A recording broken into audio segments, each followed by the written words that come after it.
one of my best friends. We cuddle together on the couch when I watch Netflix. It comes to bed with me and sleeps right beside me every night. And then we spend the morning commute together. Everything is so perfect. Until I have to do work.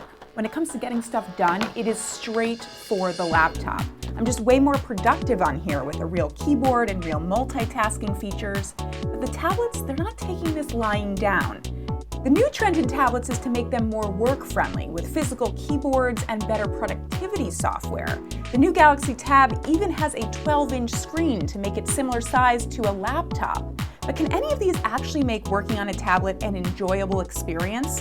Well, for the last week, I completely ditched my laptop and tried 4 of these tablets to see how they stack up.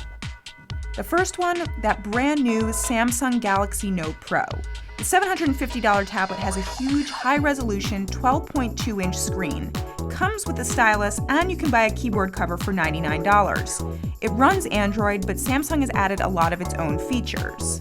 Then I used 2 Windows 8.1 tablets, because Microsoft confusingly still has 2 Windows operating systems. The Nokia Lumia 2520 has a 10.1-inch screen and runs Windows RT, which cannot run older Windows programs.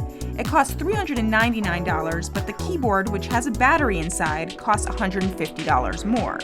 Then there is the Surface Pro, which runs the full version of Windows 8.1. The tablet starts at $900, and the keyboard with real keys costs another $130. And I couldn't leave out the tablet used the most, the iPad. The $499 iPad Air doesn't have a keyboard made especially for it, so I paired it with a $99 Logitech ultra-thin keyboard cover. Then it was business time. I compared all of the tablets on 4 pieces of criteria: multitasking, app selection, text input, and battery life.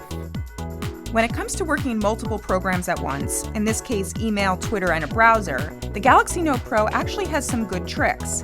Some apps can be minimized and moved around, and you can just draw a box where you want to open a new app. It sure beats the iPad, which has no way of putting 2 apps next to each other. But I still found both Windows tablets to be the best on managing apps. It did the best job of allowing me to put apps side by side, easily get to other open apps, and all those handy Windows keyboard tricks still work. And both the Nokia and the Surface have trackpads if you don't want to reach up and touch the screen.